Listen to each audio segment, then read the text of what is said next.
Well, welcome to C.A.R.s Coffee in Christ, our weekly discussion here at Cross Automotive Royale, situated in Mounds, Oklahoma. And my name is Ross Turner, and I am your host again for our weekly podcast here. I'm the corporate chaplain at C.A.R. In today's episode, we have an exciting topic that's central to our culture here at C.A.R. and also to the value systems and the mission of what we're about. And we're going to be discussing building cars again with our kids. And so this is something that's very important to our hearts here. And we want to share, I think, today just maybe some of our own experiences about what they have been.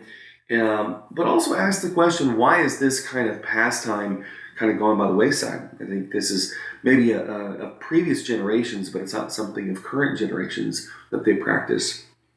We also want to talk about what is the practice of it, retrieving it. How can it be empowering to cultivate relationships in our families and in our jobs, in our own vocations, for our own generations and for future generations? And lastly, what does this concept of apprenticeship mean for building God's kingdom? That's something that's also important to God. So I thought we'd bring that up too as well. So with me today, I'm one of six, and I'm so glad that we can, I'll just go around the horn here. We have our business manager, Ray Lawson, here at the very other end there. We've got Chris LaFawn, one of our mechanics and technicians here across from me. Also J.J.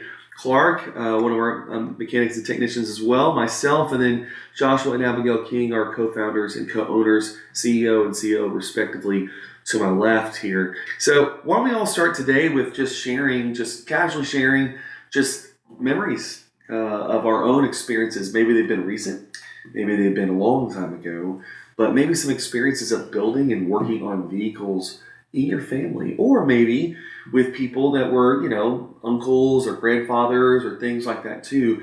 I think it's important to say, why is this important to us?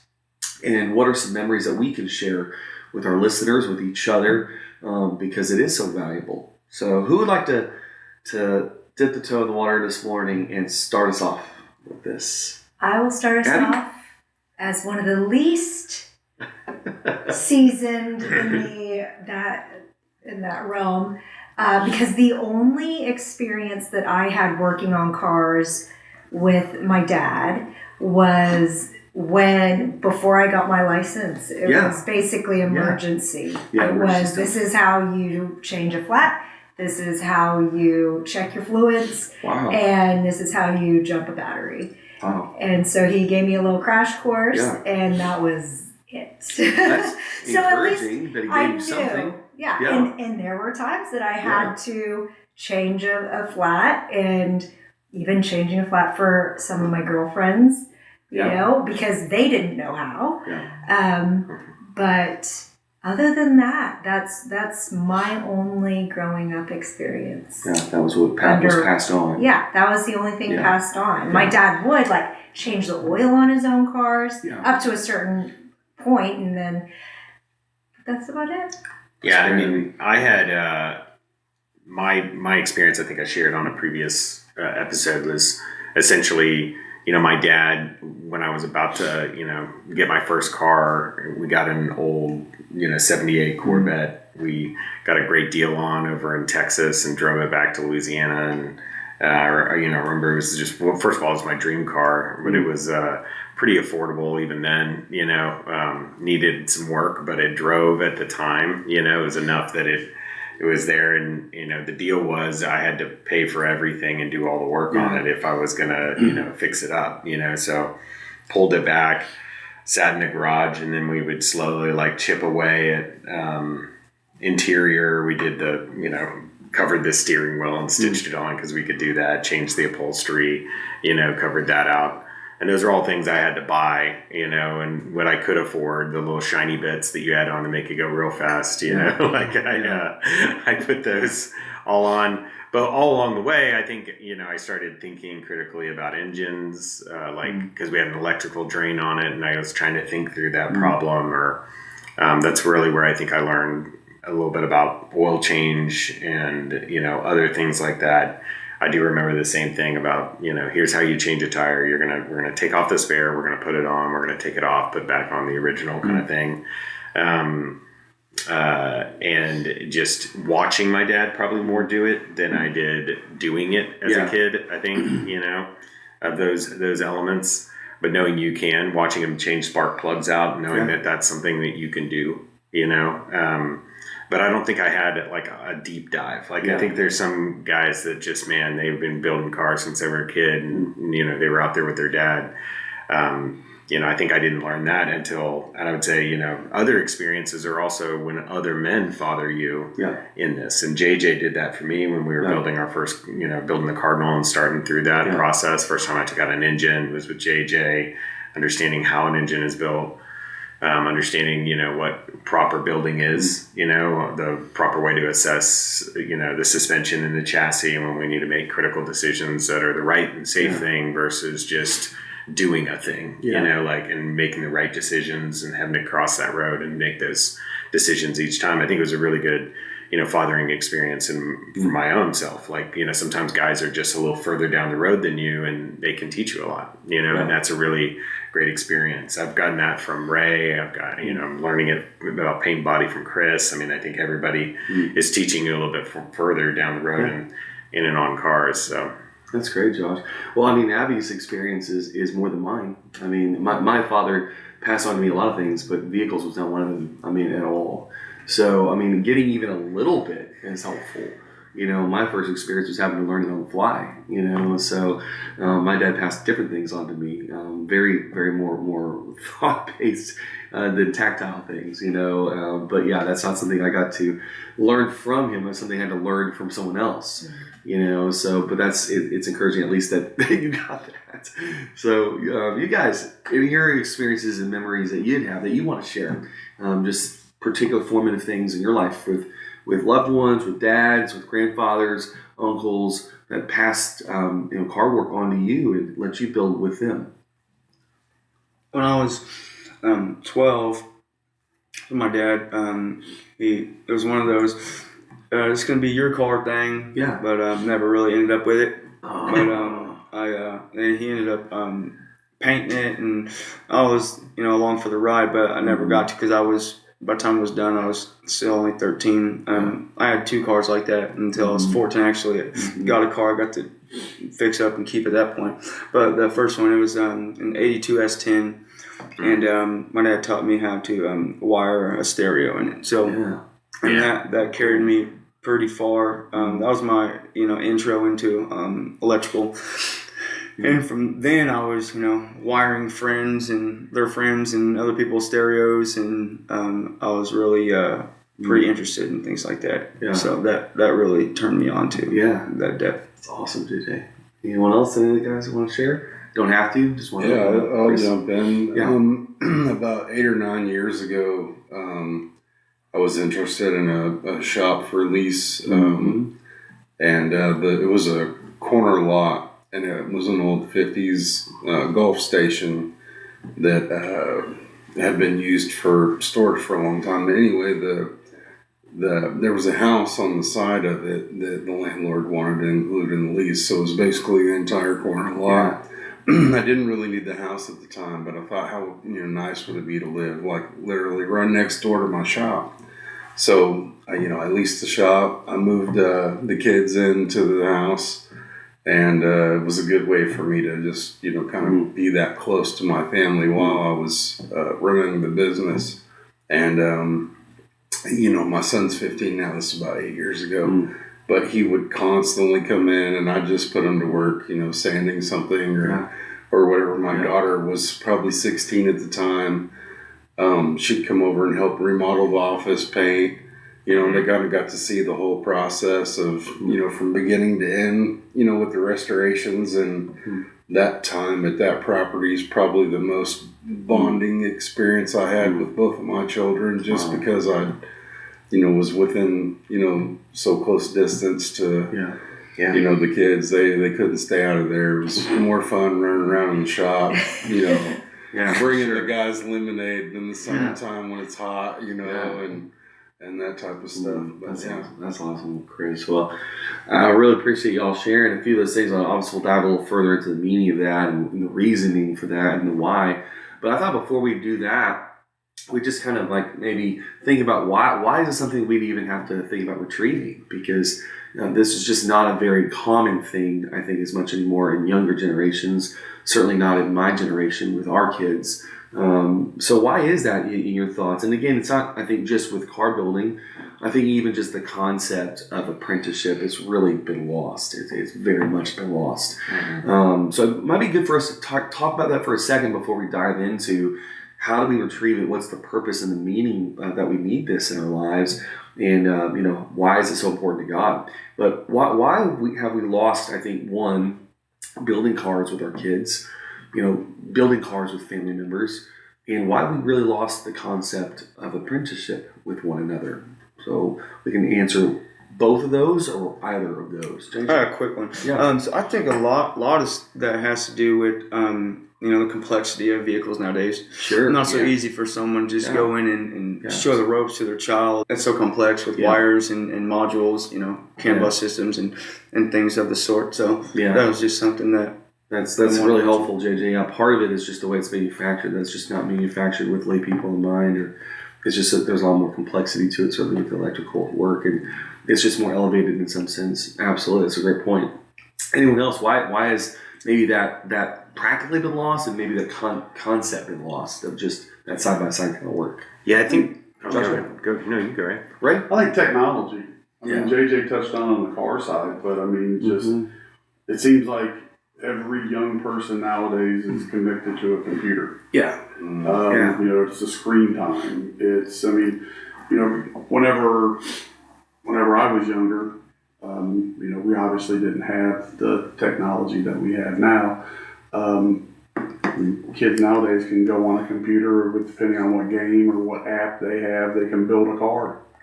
Put big motors in it, big wheels, loud exhaust, make it do whatever they want. I mean, that's whenever we were growing up. Yeah. The only way that happened for us is if we put our hands on it and did it for real. Yeah. And I think that's the thing that's changed the most is the fact that,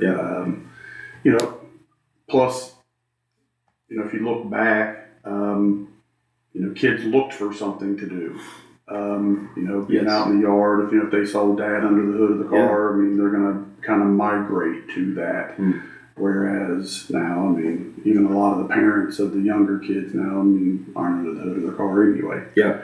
So it's not something that becomes an interest for them anymore. That's great, Ray. I think you're right. There's a sense of it being generational, right? There's a part of it that's cultural too. People have not, my generation, it's not been passed on to us in general. And because of that, that's a problem. And then the other barrier is, like you said, there's this advance in technology where people aren't interested in more tactile things as much anymore, just as a normal thing to do. Most of them are wasting time streaming on things or on technology devices. So there's these barriers that have been built into our society for sure. So I definitely think that's right. And I see this. Even with my son, I see the things that him and his friends do. Yeah, what they're interested in. My dad was a car guy, but my dad passed before I was actually at an age where I could really get under the hood with him. So, but it was a thing that my dad was a car guy, my friends' dads were car guys, my friends' dads were car guys. It went all the way through. If you, in our neighborhood, I bet, on our one street, there may have been 20 houses and 15 of those houses had project cars in the garage. Yeah. And so, as kids, as we started to grow up, I can remember the first time I really got into it. I was about 15, 16 years old and, just getting ready to start driving, becoming acquainted with cars and things like that. And me and my friends, we weren't even any adults in the garage. Yeah. We're out there wrenching on this thing, having essentially no clue what we were doing, learning as we went. Yeah. And that was a lot of fun to us. That's what you did. But you look at it now. I look at it with my son. I'm like, hey, you want to come? There's a lot of work, Dad. No, it's not work. It's fun. Yeah. It's conceptually so different, generationally different, and I think again, there's a lot of barriers that just bar kids from thinking even that that's something that's available to them, what they want to do. It's just so off the table in a lot of ways. Josh, I think you're going to one of the things I just see is that I think this is not just cars, but I think it's in general. We've outsourced so many parts of our own lives. Yes. There's been a consumerism, mentality about America, and I would say around the world, where it's like, well, we outsource our lawn, we outsource our fixing of stuff in our house. We have things that used to be a wrench and a dad taken care of are now a plumber or a technician or someone else that'll come out. Now that's partly because things are getting more and more complex, like JJ and Ray, you were saying, and technology that's pulling us away. But there's a big part of it being like, I'll just have someone else do it. And that little thing has really creeped up, both in our finances. I mean, it's a very expensive way to live, and then simultaneously, like in our capability, right? And I think there's that's a lot of what I've been trying to regain over the last number of years, is doing it myself and learning. And there's a real, gratification with working with your hands, especially in I work at a desk and on a computer all day long, and being able to get my hands on something is really good for my soul. It's really good for my heart. I've learned that balance is really, really important, that I think they used to have, where they would go to a job and then work with their hands. They'd have that balance all through many thousands of years of generations doing real work with their hands. And since a lot of that is now either machines or by via consumerism, there's not a lot of room left for the doing of things. Well, I would say too, busyness has a factor. I mean, speaking from a suburban mother perspective, and speaking to my friends and just hearing what everybody's family schedule is like, there's no time to do tactile things, because right after work, your kids have all these extracurriculars, or you have sports, and so the time that you're actually spending with your kids is more, unless you are one coaching, is more of a spectator. You're watching your kids do things, you're supporting them in that aspect, but you're not interacting with them. Unless you are, one of the coaches. And then you've got, different instrument practices and stuff like that, where again, you are not interacting with your kid as much. And, if I'd say where's the time? Work is the same thing. Man. So where do you have the time? Even if you are interested, where's the time to actually get under the hood with a kid? Well, that's great. Those are great points. And I think, Abby, you hit it on the head too, is that there's a sense of, we're not making time to really even parent most of the kids most of the time. We're kind of just reacting to them. And we're really not, in general, making time to even really apprentice them in anything, let alone building vehicles and these things. I think just the availability of people, and I think we've adopted this model of let's just send our kids places. And again, not thinking through maybe what that's doing very much. What's the best use of time in the day and those things. Again, there's certain activities that are helpful, but just doing everything is not maybe the most helpful thing, right? So I think part of it's just the culture that we've adopted, the busyness that we've adopted in maybe modern society with families.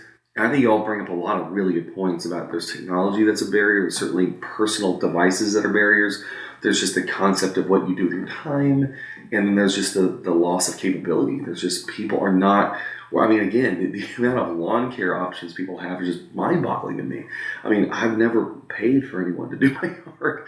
And, that seems simple to me. I'm like, I can do that, So I think a lot of it does have this idea of outsourcing, and I don't want to do that, let alone am I capable of doing that. So I think that it's a lot of that thinking that goes into it. And I think there's a lot of barriers to this, for sure. But I think we want to push back against that. We want to say, no, there's something better and more beautiful and more healthy to say this is better for our hearts, this is better for our families, to pursue something that's more meaningful than just sending kids all over the place and then giving them a smorgasbord of experiences. Give them an experience with you. Spend time with you. I think we're trying to say, hey, this is an opportunity to really get close and in with our family and to do something meaningful and to build capability together, which is great.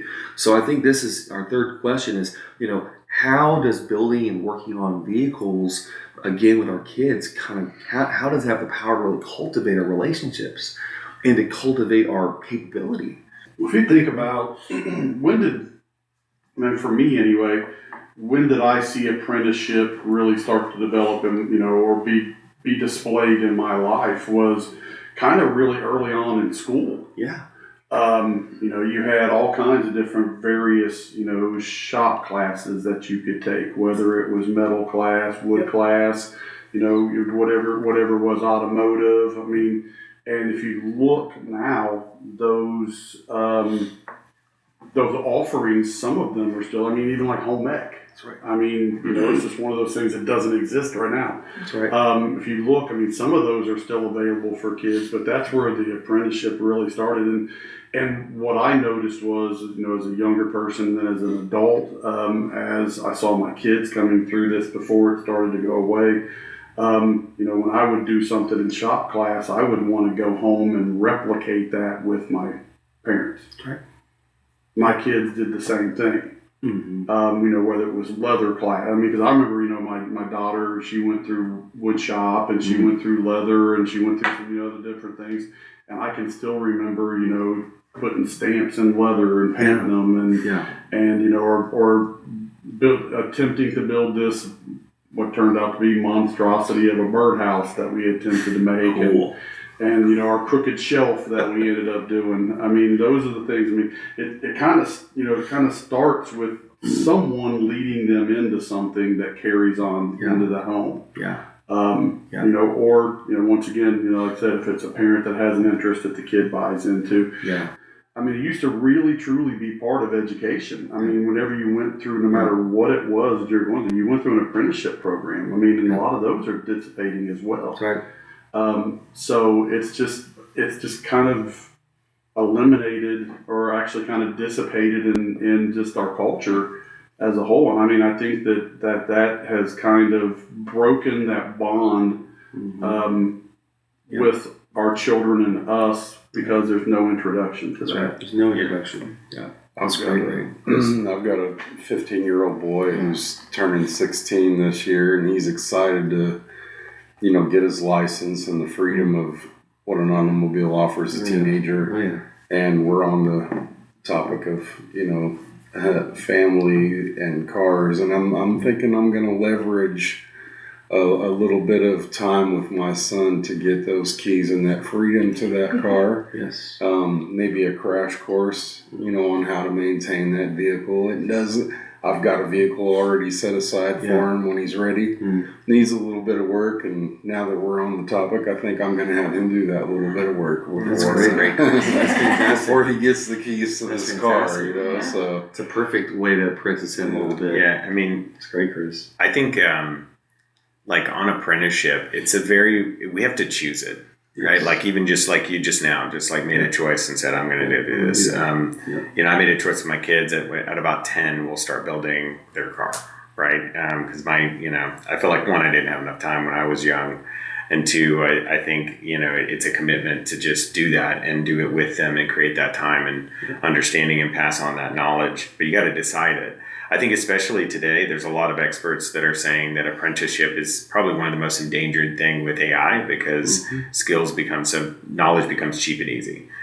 So knowledge-based work is at threat, but also like apprenticeship. A lawyer used to learn your chops by being a person that was doing all the paperwork for everybody else, but now that's going to be done by AI. And so then all of a sudden there's no apprenticeship for those lawyers. And so there's just people who really know, who will keep, and then there's a huge gap to be able to even jump in to that. And so we have to choose it, and I think that's something, we want to do at C.A.R.s is inspire a generation to build again, but that comes through mentorship. That comes through the older generation deciding, really. Right. It's not a decision of the younger generation, because I think young kids, at least when I was a young boy, were always interested in cars. And we spent some time this weekend with some young, people in the automotive community, and they're interested, they love this stuff, right? So the interest is there. It's just the choice of the older generation to say, I'm going to take some time out of the many things that I've got going on to invest. And I think there's also a difference between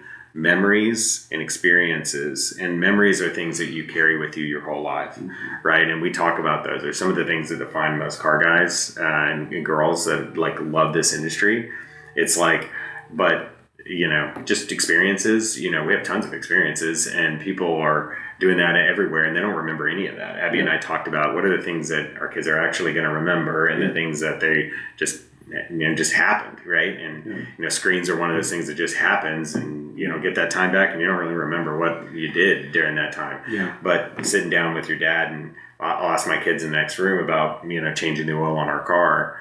On their mom's car, and they'll remember that, and they'll tell you about it. And so those are your crafting, memories there. And I think those are just far more valuable. Yeah. About 3 weeks ago, I was jumping on a trampoline with my daughters, and I just kind of came up with an idea that we was going to go to Hobby Lobby when I got paid and buy some popsicle sticks. And we started talking about building a house and some property on there, some fences and things like that. And so we went this weekend and bought a bunch of popsicle sticks and the small ones and the medium ones, and bought the big the sticky on one side construction type of board, and then some felt to put on there. And we started to design our house, and we stumbled across a video of a guy that spent a couple of years, as like a 7th grade and a 9th grader, building this, maybe as a project or something, but he had such a detailed diorama, or whatever you want to call it, that it looked like the skeleton of like an actual house. Wow. And it's like a little mini mansion. So that inspired us to how do we start from that? We built some actual small ones for play, but so that inspired us to do something like that. So we learned of the software that it takes to actually start to do the blueprints and to design and things like that. So we started doing that. So now we got something to start with. Yeah. And we've been watching construction videos on how to actually frame houses, to actually frame this as like a small scale actual house, what I mean? And my son built a really, really cool house on Roblox, and it's really cool. So it's a 1-bedroom, but it's really extravagant. So we're gonna build that as an actual mini scale. Wow. With taking popsicle sticks, cutting them, and making 2x4s out of them, 2x4, 2x6s, and actually using king jacks and things like that, and all the doors and headers and roofing and joists. We're going to go the whole 9 with it, and it's really inspiring to do that. How cool, Jay. Yeah. I love that, and I love how when you make the choice to do that, what it does, what it cultivates, what it grows, what it builds. And I think, Josh, you said it well. You've got to make the choice to do that, and it is a choice of the older generation to mentor and apprentice the younger one, particularly our own kids, most importantly. And it's a choice to regularly do that. Those rhythms, and like you said, developing memories instead of just doing stuff or sending them somewhere or whatever. There just has to be this. I mean, the word that comes to my mind is just being intentional with your children and being intentional with your family, and saying, hey, just you got to spend a lot of time building a vehicle. You got to spend a lot of time building a child. I mean, you just really got to invest a lot of time into them. And they're not something that's just one of many things. They're a person that God's given to you to cultivate.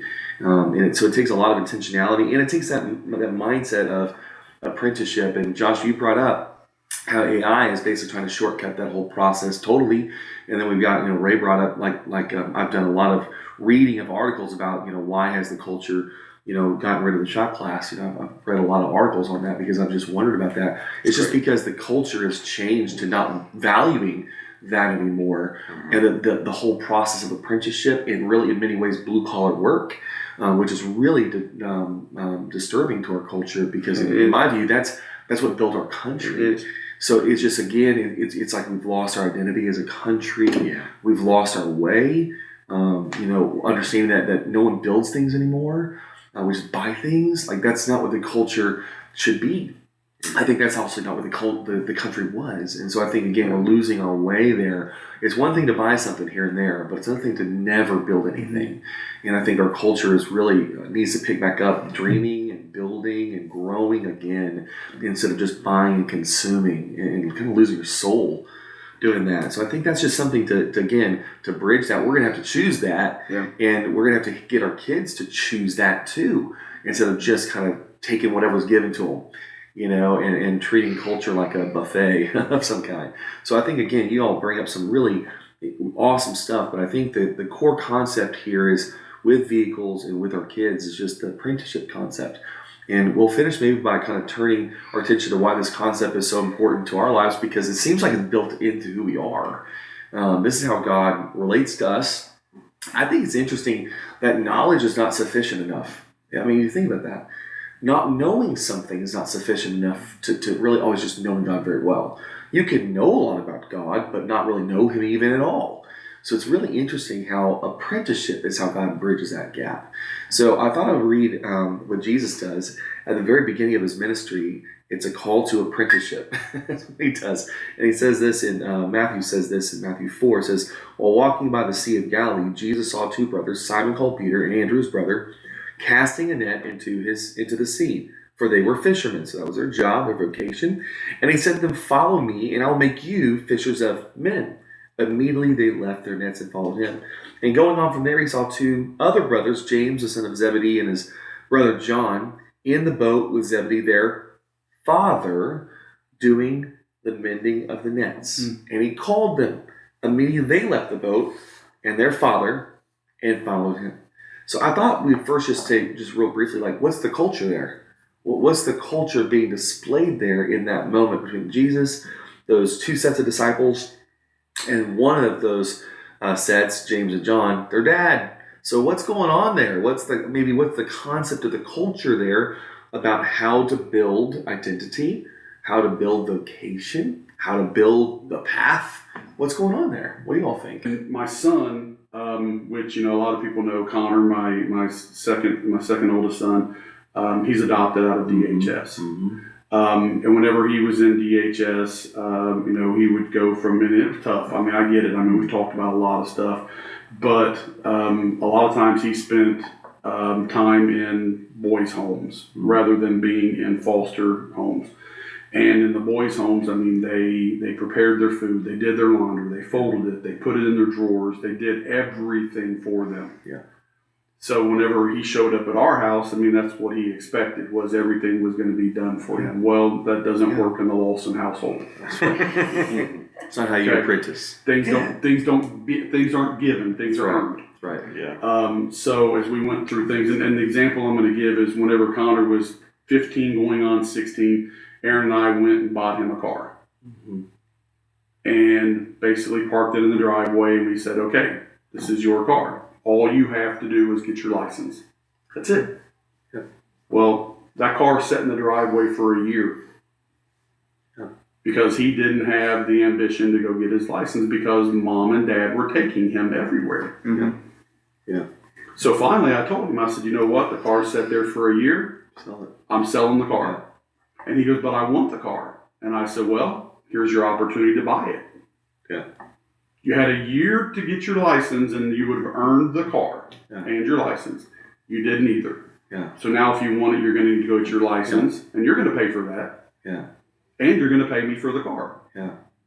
And he did. That's good stuff. He went and got his license.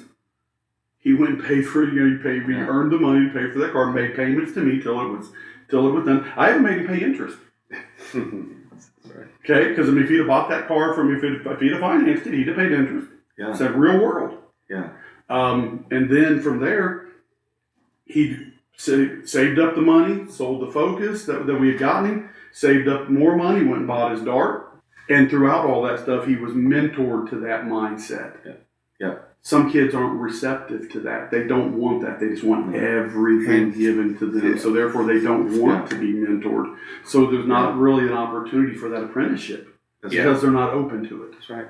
Yeah. That's fantastic, right? And I think, again, the concept of apprenticeship seems to be embedded into how God designs us. And again, even when Jesus comes to call them to Himself to be apprenticed, they're already being apprenticed by their dad. Right. They are fishermen, but they're not like owning their own business. I mean, that's partly cultural, but they're basically working the family business. Mm-hmm. They're all fishermen together. Now, Jesus isn't calling them away from that job per se. He's just calling to apprentice them in a different way. But that's the culture. The culture is to mentor people into something instead of just knowledge drop something on them. It's not just a knowledge thing. That's a very Western concept.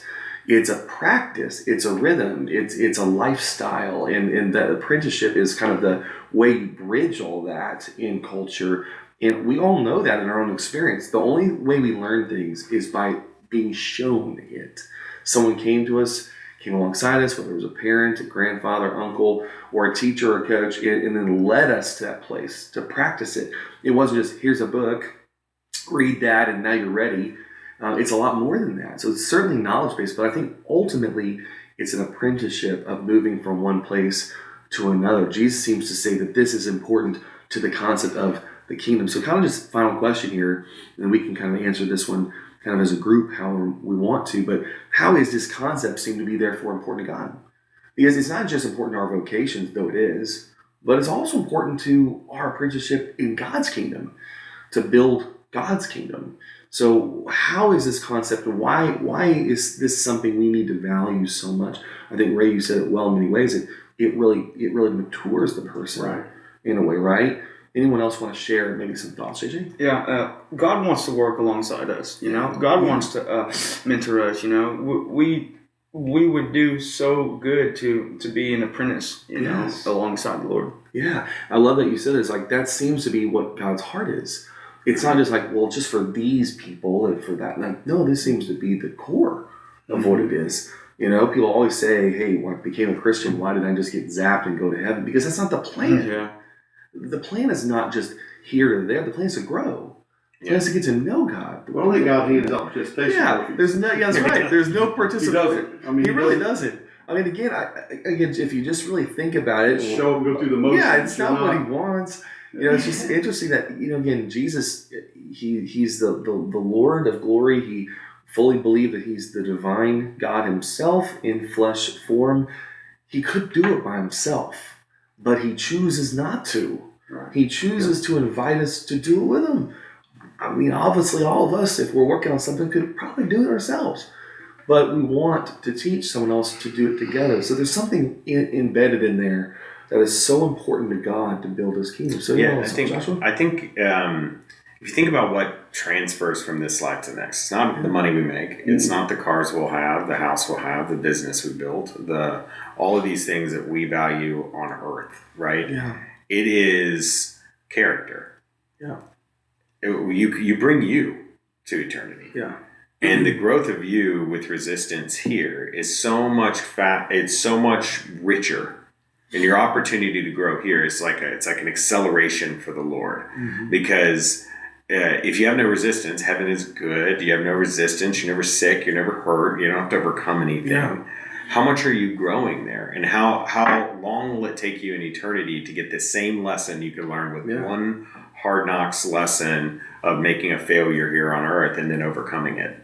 Kind of like what Ray described. Yeah. The character, it seems like the Lord is just far more concerned with our character than our calling. Yeah. And that is like a central point of that. And one of the things I wanted to say, just in like what we are doing in business that is different, I think, is how we've even structured technicians and the growth. There's a scale of 1 to 5 here on your ability and your on any role to be able to mature from, let's say, just a shop hand, moving up to a mechanic, which would be kind of, someone maybe who hadn't gone and taken the courses, gone through that element. And then whenever you become a certified technician, you are a technician, which is another level. And then you can become a master technician. Yeah. And then you can become a master builder. Master builder means that you understand everything in the shop and that you have become a mentor to all the other people. There's an element of mentoring that we want. The ones to sit with twos and twos to sit with threes and everybody to be teaching here. Everybody is teaching. We're not competing for roles. Right. We're building something for the kingdom, right? Like we are building together. And so everyone needs to understand. And if someone doesn't understand, they can become a liability to good work, or they can become destructive to the job or danger to themselves. It's really important that we bring and share knowledge in and across a team and be coachable to do so, so that everyone can grow. Everyone is learning. And that's that same approach the Lord teaches us, which is the process of sanctification. There are masters in this, and they normally have a lot of white hair, because it takes a very long time with the Lord to understand and to become love. Yeah. Right. And that is a mentorship process, and Jesus calls them in. It was a choice by Jesus to go to those disciples. He then brings them in, even though he could do it himself, which is often the temptation with like working on cars. I know I could do it. I know I could do it faster and more efficient to get through my day, but I choose to do it a slower, more painful way so that I can bring up the younger generation, right? And it's that choosing, and it's also the valuing of community. It's the valuing of this of a community that builds, instead of creating a bunch of isolated technicians out there that are doing their thing and trying to only maximize the money that they make. Instead, you're building a family. You're building community, and there may be loss in that, but there's so much more gain that isn't in a dollar. And so we're just building something different. We're trying to build like the kingdom, because this is what I saw Jesus build. It was slower and more painful for him to bring along 12 kind of bumbling idiots all the way through that process until they finally get the Holy Spirit, and it seems like they learn their chops. It was like, wow, he did that, and he could have done it just with him alone, right? But he chose family. And again, it's interesting that he does it. He starts with the disciples, those 12, but then he expands it. When he's resurrected, and he sends the Holy Spirit to multiply with everyone. So there's this process where the Holy Spirit baptizes the church and dwells the church, and then God literally brings the church alongside to mentor the church. So again, this is embedded into the very heart of creation and salvation. And it's built into our vocations. It's built into our identity. And I love what you said about our companies, that part of what it means to be a master is to be a teacher. Yeah. Again, I come from a vocation that's a little different from most of us here. But, there's a lot of pastoral background, but there's a lot of pastors that all they do is just teach the Bible and, run a business meeting. That's not what the kingdom is about. The kingdom is not just teaching the Bible and disseminating information. The kingdom of God is about building people, and it's about equipping them to do the same. That's actually the only job, really, the pastor's given in one verse of the Bible. Everything else is like a cultural thing that people kind of just do, that based on cultural things we all talked about that were like kind of bad and unhelpful. They kind of isolate people and really make people, into just knowledge bases instead of like people that are cultivating relationships, So I think, again, it's embedded into every job description, it seems like, because if God's really the Lord of everything, he's embedded that to be the way we go about stuff. So my favorite, bosses I've ever had was, actually my favorite boss I ever had was one of my bosses was a restaurant manager. When I was a restaurant manager, he had done his craft for his whole life. He started as the guy who did the prep for all the food, all the way up. He was general manager. He was making a lot of money. He was very good at what he did. He didn't really need to hire a lot of us, but he did to make his job a little easier so he could coach us. I mean, he spent all his time coaching us on how to do, and he did it in a kind way too. He wasn't even a believer, did it really kindly. He would come alongside us. This is the proper way to scoop this. This is the proper way to settle a dispute with someone at the table. He literally would do all that. And that's why he was top 5 in those 800 restaurant company. That's why he was so successful, not because he knew everything. It's because he showed us how to do everything. Because he was mentoring us all the time. He was the best boss I ever had and the best tutor I ever had. And again, it's just, that's the concept I think we want to embody here.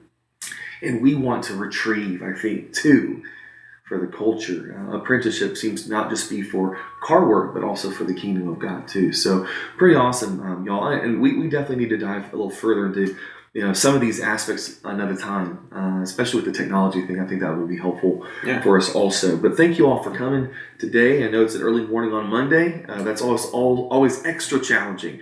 On Friday, at least, hey, it's Friday, but today's Monday. So extra dose of coffee. Thank you all for your energy today and chatting. Again, as we always conclude, we want to direct all of our listeners to check out our website. You're going to find your opportunities for business work there, inquiries, and to satisfy any questions you might have about what it might look like to build a vehicle with us, or to come alongside us, or us to come alongside you in that. And we also have many ministry partnerships, whether it might be donating a car, working on our auto clinic together, or just being ministry minded together, you're going to find some opportunities on our website there. So if you want to become a business partner or a local partner in our ministry, feel free to check that out. Well, until next time, signing off.